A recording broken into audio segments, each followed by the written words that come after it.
cette dernière heure de l'information, Madame, Monsieur, bonsoir. Tout de suite, les titres. Rencontre Alassane Ouattara, Emmanuel Macron. Le président ivoirien a été reçu ce vendredi par son homologue français au palais de l'Élysée. La sécurité en Afrique de l'Ouest et les projets de développement au centre des échanges. Le Premier ministre Amadou Gon Coulibaly est lui à Washington où il prend part aux assemblées de printemps FMI, Banque mondiale. En marge des rencontres de haut niveau, le chef du gouvernement multiplie les audiences. Et puis 50 ans après son indépendance, le Swaziland change de nom. Le pays s'appelle désormais Eswatini, son nom d'origine. Bienvenue dans votre édition. Je vous le disais tantôt, la sécurité en Afrique de l'Ouest et les projets de développement au cœur des échanges entre le président de la République de Côte d'Ivoire et son homologue français, Alassane Ouattara, et Emmanuel Macron se sont entretenus ce vendredi 20 avril au palais de l'Élysée en France. On y va tout de suite avec Awa Touré. Les relations entre la Côte d'Ivoire et la France au beau fixe et les rencontres au plus haut niveau se succèdent. Le président de la République, Alassane Ouattara, chaleureusement accueilli ce vendredi 20 avril pour la troisième fois au palais de l'Élysée par son homologue français Emmanuel Macron après les rencontres de juin et août 2017.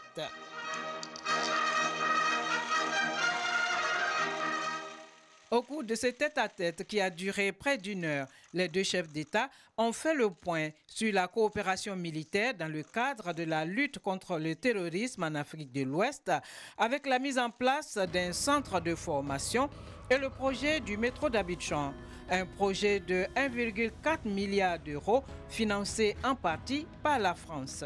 Nous avons parlé du métro d'Abidjan qui était un projet important et nous aurons un comité de haut niveau avec le ministre des Finances français et le ministre des Finances de Côte d'Ivoire pour faire avancer les choses le plus rapidement possible. Nous voulons que ça puisse aboutir en 2021 au plus tard. Avec le président Macron, nous avons la même vision et nous savons que la France avance, tire également l'économie ivoirienne. La Côte d'Ivoire fait des taux de croissance parmi les plus élevés au monde. Il n'y a pas d'inflation, littéralement, et nous sommes très contents. Au plan diplomatique, je signale que la Côte d'Ivoire est membre du Conseil de sécurité, comme la France, et nous travaillons très étroitement. Le président de la République, Alassane Ouattara, répondant à une question sur la politique intérieure, s'est prononcé sur le rassemblement des oufouettistes pour la démocratie et la paix. Notre alliance est solide. Nous faisons des progrès considérables pour la Côte d'Ivoire, des taux de croissance parmi les meilleurs au monde, parce que nous avons cette alliance avec des gens très compétents. Et ce qui nous importe, c'est la stabilité de la Côte d'Ivoire. Et nous continuerons de travailler ensemble, y compris de préparer les élections en 2020. Tout le monde pourra être candidat et le meilleur sera choisi par cette alliance, le RHDP. Le Premier ministre Amadou Gon Coulibaly est lui à Washington où il prend part aux assemblées de printemps FMI, Banque mondiale. En marge des rencontres de haut niveau, le chef du gouvernement multiplie les audiences. Le Premier ministre ivoirien a reçu jeudi plusieurs patrons de banques, également le groupe Hershey, groupe spécialisé dans la production de chocolat. C'est ce que nous dit Alexis Ouedraogo. En marge des assemblées annuelles FMI Banque mondiale, le chef du gouvernement Amadou Gon Coulibaly accorde des audiences à ses quartiers au Watergate Hotel. Jeudi soir, le groupe Hershey a une séance de travail avec lui. Le groupe est la première plus grande compagnie de chocolat en Amérique du Nord.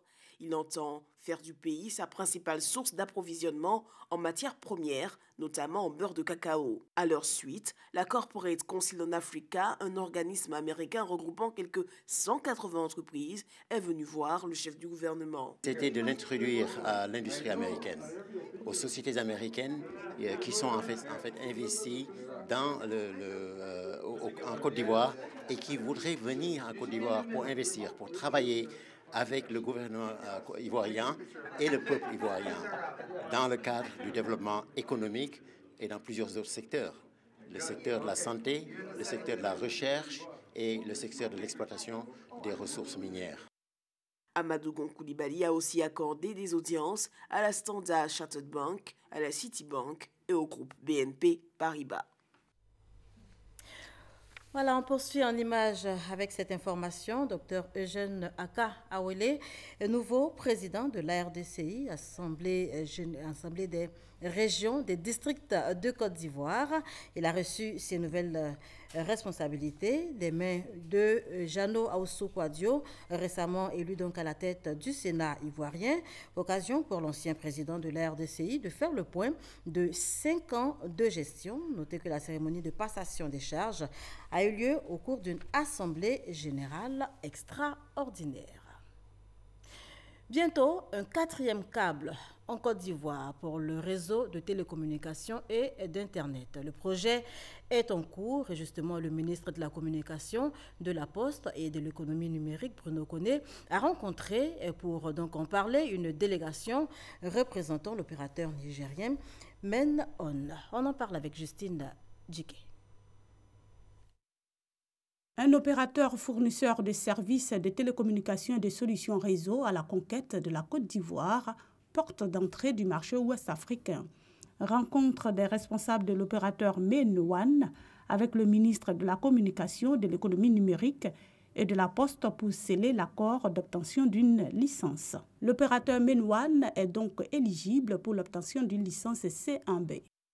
Aujourd'hui, nous avons autorisé un 3e opérateur et un 4e câble supplémentaire qui viendra améliorer la connectivité à l'international, qui viendra donner encore plus de possibilités à notre marché, va intensifier la concurrence. Donc, sans aucun doute, cela aura un impact sur les prix, cela aura un impact sur la qualité. Cela renforcera la sécurité de notre infrastructure. Le démarrage des travaux d'installation du câble est prévu pour le mois de juin. Il sera disponible en 2019. Le coût des travaux s'élève à des centaines de millions de dollars et le choix de la Côte d'Ivoire par l'opérateur n'est pas fortuit. Que la Côte d'Ivoire est un pays extrêmement dynamique.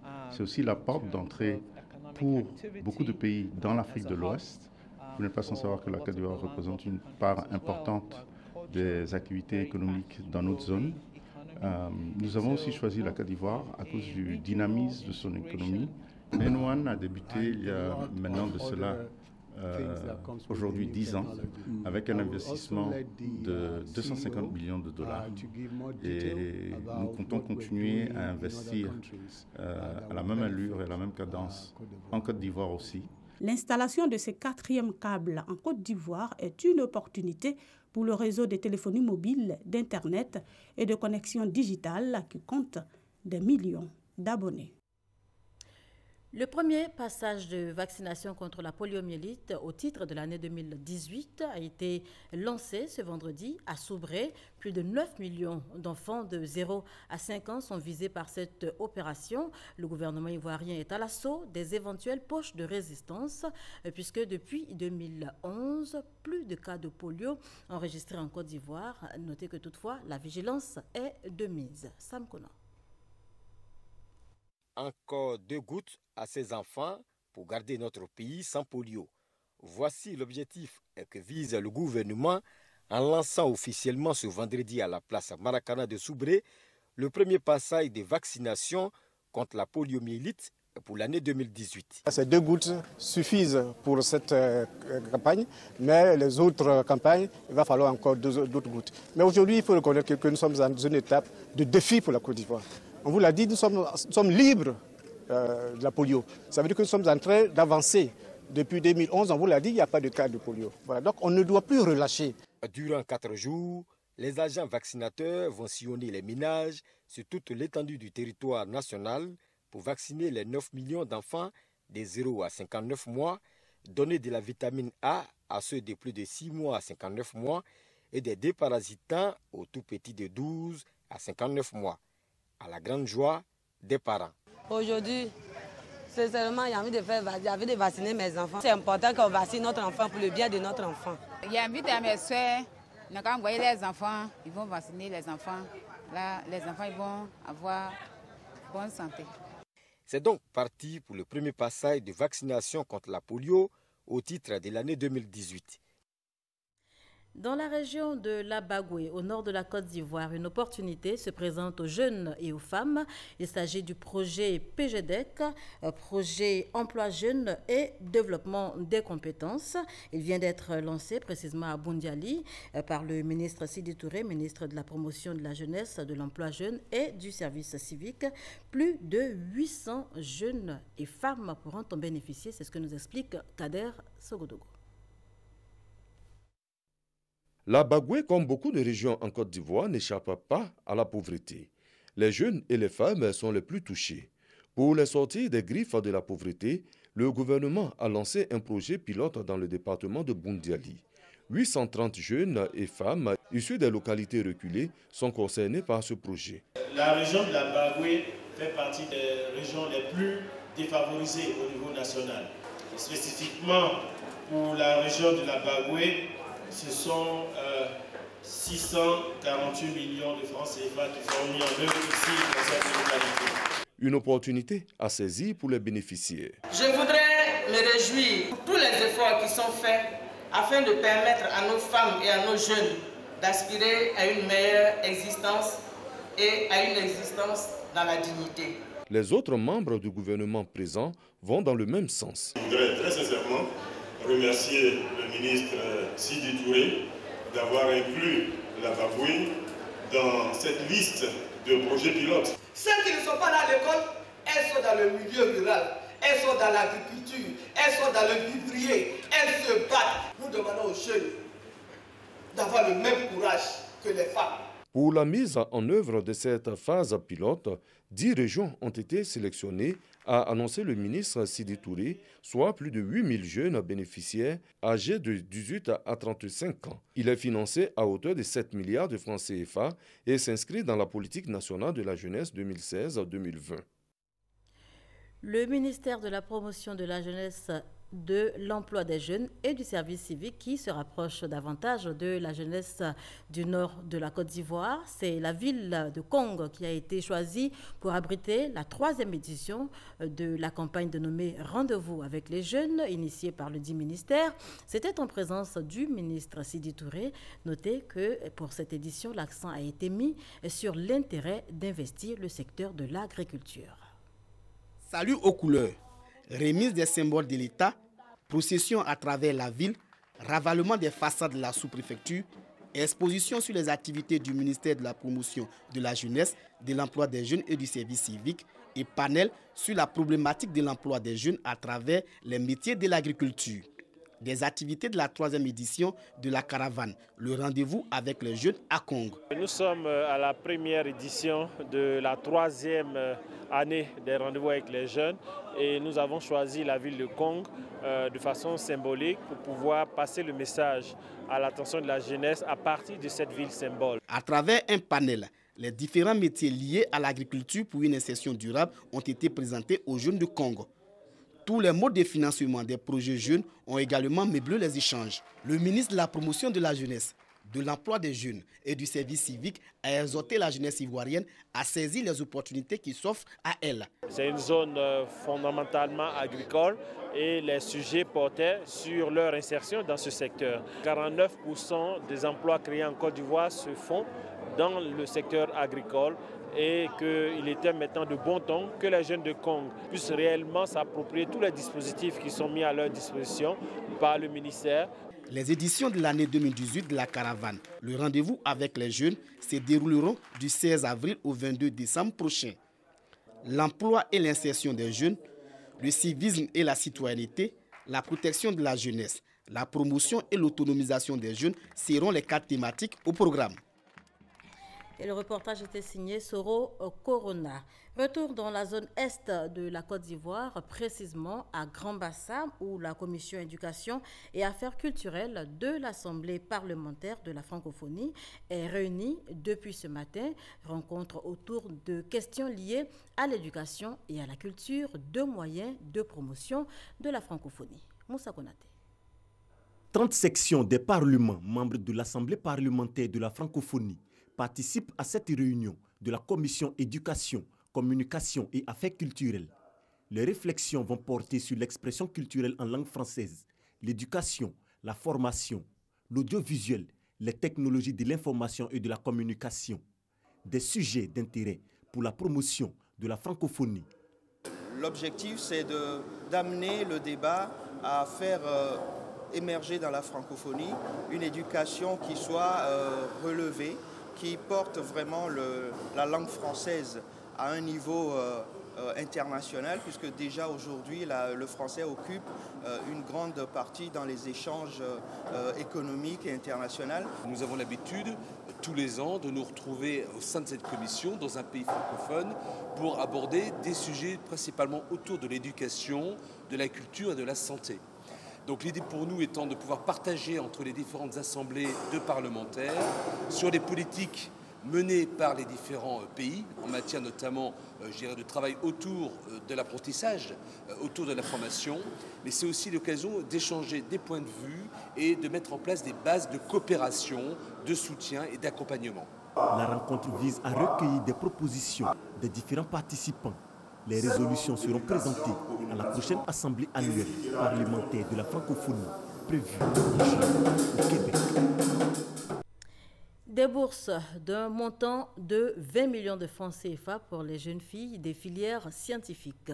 Des bourses octroyées par la CEDEAO, Communauté économique des États de l'Afrique de l'Ouest, un projet qui s'inscrit dans le cadre du programme annuel de promotion du genre de la CEDEAO. Explication Sephora Zegui à Mississauga. 48 filles bénéficient de la bourse d'excellence initiée par le Centre de développement du genre de la CEDEAO. Une bourse qui vise à aider des jeunes filles brillantes issues de familles défavorisées à avoir une éducation de qualité jusqu'au plus haut niveau. Nous savons qu'en nous attachant à assurer la promotion de l'éducation des filles et de la formation des femmes, nous devons nous attaquer aux disparités et disparités de genre qui affectent le secteur de l'éducation. En vérité, il nous faut vaincre maints préjugés pour venir à bout de l'injustice dont souffrent les femmes et les filles et ainsi débarrasser la société d'un sérieux handicap pour son développement. Ces 48 bénéficiaires des bourses d'excellence de la CEDEAO ont été retenus pour leur excellent parcours dans les filières scientifiques, techniques et professionnelles. Cette bourse nous apporte une certaine sérénité dans nos études et soulage un peu quand même nos parents. Au nom de tous les parents ici présents et de tous mes amis bénéficiaires de la bourse CEDEAO pour le genre, nous tenons à vous dire infiniment merci. Maria Toukone, ministre de la Femme, de la Protection de l'Enfant et de la Solidarité, exhorte les bénéficiaires à utiliser de façon efficiente cet appui financier. Restez des modèles. Vous avez été sélectionnés sur la base de critères très rigoureux. Parce que vous êtes brillant, vous devez rester brillant pour encourager d'autres personnes à intégrer les filières scientifiques. Ce sont 20 millions de francs CFA qui sont repartis entre ces filles. Selon le niveau d'études, chacune a reçu un montant allant de 350 000 à 600 000 francs CFA. Cette bourse est valable dans tous les 15 pays membres de la CEDEAO. L'Association des exportateurs de caoutchouc naturel de Côte d'Ivoire planche sur de nouveaux mécanismes susceptibles de booster le secteur. Pour donc mener à bien la réflexion, une rencontre a été organisée ce vendredi, ici même à Abidjan, compte rendu Francis Boifo. La commercialisation du caoutchouc naturel brut reste une préoccupation pour l'Association des exportateurs de caoutchouc naturel de Côte d'Ivoire, AEC. Quelques chiffres en 2017. 250 000 tonnes de production. Dans les 250 000 tonnes, il y a près de 80 000 tonnes qui restent donc sur le tarmac. Notre association se propose de prendre le gap de la production nationale qui ne peut pas être transformée, donc de trouver un débouché pour ça. Ensuite, d'être une force de proposition pour l'État de Côte d'Ivoire et pour les autres structures qui sont donc dans la fêtière. Pour certains professionnels de l'EVA-culture, les activités de l'AEC devraient booster l'exportation du caoutchouc naturel. Contribuer à la régulation qui se fait déjà au niveau de notre fêtière, que l'on puisse les accueillir, qu'ils entrent dans la Promac. Une fois qu'ils sont dans la Promac, on pourra dialoguer avec eux et leur faire comprendre les enjeux. Parce que les enjeux, c'est quoi? C'est le paysan ivoirien. Si le paysan est bien traité, le paysan suivra. Lors de ces échanges, le représentant du président de l'Assemblée nationale a invité les acteurs de l'EVA Culture à fédérer leurs énergies pour améliorer la chaîne des valeurs. Je vous invite, autour du président, d'agir pour l'intérêt des planteurs, pour l'intérêt de la Côte d'Ivoire et pour votre intérêt dans l'unité. Avec environ 600 000 tonnes en 2017, la Côte d'Ivoire reste le premier producteur africain de caoutchouc naturel. Le prix du kilogramme du caoutchouc naturel pour ce mois d'avril est de 266 francs CFA. Il était de 271 francs le mois dernier. La retraite, une réalité socio-économique quelquefois mal vécue. Comment préparer cette période qui pourtant devrait être de tout repos? Les retraités de Côte d'Ivoire pensent que se mettre ensemble, partager les expériences et mettre cette somme d'expérience au service des jeunes générations pourrait être salutaire. Aussi, les retraités de Côte d'Ivoire ont-ils décidé de se mettre ensemble, donc de fédérer pour non seulement se mettre au service des plus jeunes générations, mais également améliorer leur quotidien. On en parle avec Noël Niagno. Ces dames et ces messieurs sont des retraités du public et du privé de Côte d'Ivoire. Ils ont fait le deuil de leur éparpillement dans une quinzaine d'organisations. Désormais, seul la CONARECI, entendez, Conseil national des retraités de Côte d'Ivoire, répond d'eux. Leur porte-parole, Issa Diakité Jules César, préfet hors hiérarchie. Sa charge principale, être l'interface des pouvoirs publics, rechercher les solutions aux nombreux problèmes sociaux qui minent la vie du retraité. Au nombre de ceux-ci, les questions de santé, de logement, de mobilité. Issa Diakité et son équipe de 8 membres ont également le devoir de promouvoir la retraite comme une composante logique de la vie de tout fonctionnaire ou salarié, afin qu'elle soit mieux perçue, mieux préparée par ceux qui sont encore en activité. Les retraités de Côte d'Ivoire sont au nombre de 200 000, 80 000 pour le public, 12 000 pour le privé. Le CITA, Salon international du tourisme d'Abidjan, se prépare activement. L'événement est prévu pour se tenir du 27 avril au 1er mai 2018. Et bien, en prélude à cette 8e édition, le directeur général du tourisme, M. Sommet Jean-Marie, dévoile son plan pour la promotion donc, du secteur. Sommet Jean-Marie était l'invité de la tribune du GEPSI, entendez groupement des éditeurs de presse de Côte d'Ivoire. Issaïo. Le Salon international du tourisme d'Abidjan, CITA, c'est dans quelques jours. Le directeur général de Côte d'Ivoire Tourisme, Jean-Marie Sommet, profite de l'occasion pour parler des innovations technologiques qui vont booster ce salon et le secteur. Le thème, c'est les nouvelles technologies au service du tourisme. Quoi de plus fabuleux que de s'approprier ce thème et de faire évoluer notre tourisme dans une forme de digitalisation et de découverte spirale de nature, de création, d'anticipation sur le futur, de protection de l'environnement, de préservation des ressources. Et c'est tout ça qui fait que la Côte d'Ivoire devient une destination fabuleuse. Le tourisme ivoirien se porte bien, selon Jean-Marie Sommet. Il exhorte pour ce faire les autorités ivoiriennes à investir davantage dans le secteur. Quand vous avez souffert du fragment qu'il y a eu, il faut considérer 10 ans pour vraiment être au top. Sur 5 ans, nous avons déjà gagné énormément. Il nous restera peut-être 3-4 ans. On va gagner 1 an par rapport à la vision que nous avons. Mais nous avons des choses qu'il faut faire évoluer. La tribune du GEPSI, groupement des éditeurs de presse de Côte d'Ivoire, a pour objectif de vendre l'image de la Côte d'Ivoire dans diverses activités. Le président du GEPSI invite donc les journalistes à soutenir le CITA 2018. On voit un peu ce que le tourisme apporte dans l'économie d'un pays. On fait beaucoup de choses. C'est vrai, nous avons le café, le cacao et ainsi de suite, mais le tourisme peut être l'un des leviers importants en matière pour l'économie de notre pays. On a donc décidé d'accompagner le directeur général de Côte d'Ivoire Tourisme. Le CITA 2018 est prévu du 27 avril au 1er mai à Abidjan.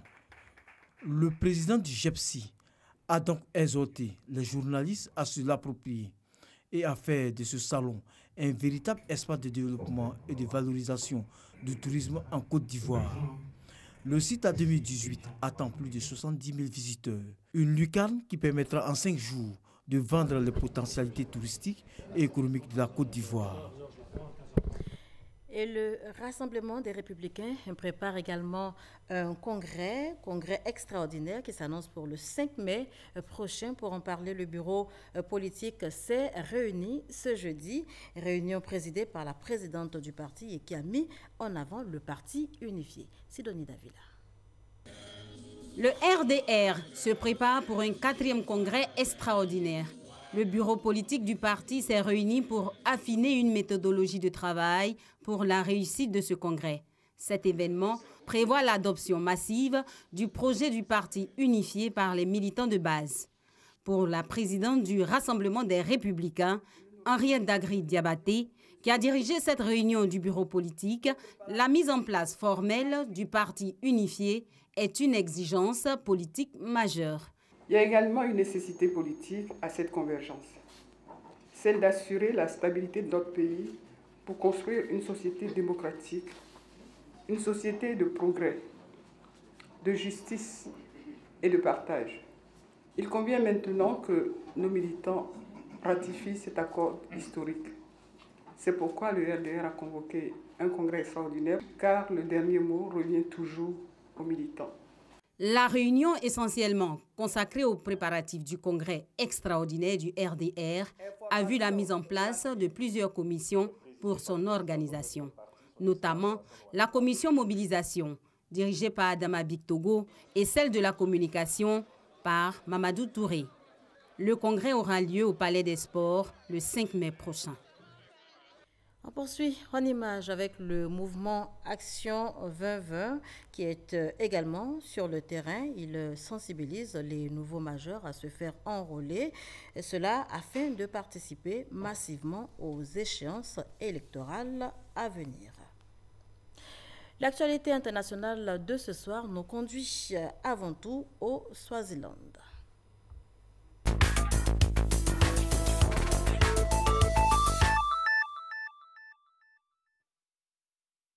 Le Swaziland, ancienne colonie britannique, retrouve son nom d'origine. Eswatini, qui signifie pays des Swazis en langue swahili, est le nouveau nom donné au Swaziland. Cette annonce a été faite par le roi de ce pays d'Afrique australe. C'était à l'occasion de la célébration du 50e anniversaire de son indépendance.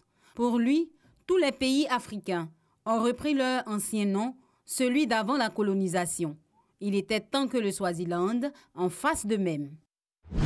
Au Nigeria, des appels se succèdent pour exiger des preuves de vie des lycéennes.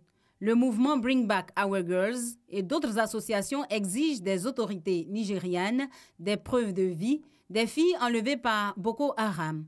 La polémique enfle sur le sort des 112 filles de Chibok, toujours sans nouvelles. Le week-end dernier, des commémorations étaient organisées à Abuja, à Ayola et à Lagos pour marquer les 4 ans de leur enlèvement. Pyongyang et Séoul ont remis en service le téléphone rouge transfrontalier fermé depuis 2016. Le dirigeant Kim Jong-un a ordonné le rétablissement de la ligne téléphonique d'urgence reliant la Corée du Nord à la Corée du Sud afin de discuter des modalités d'un dialogue intercoréen.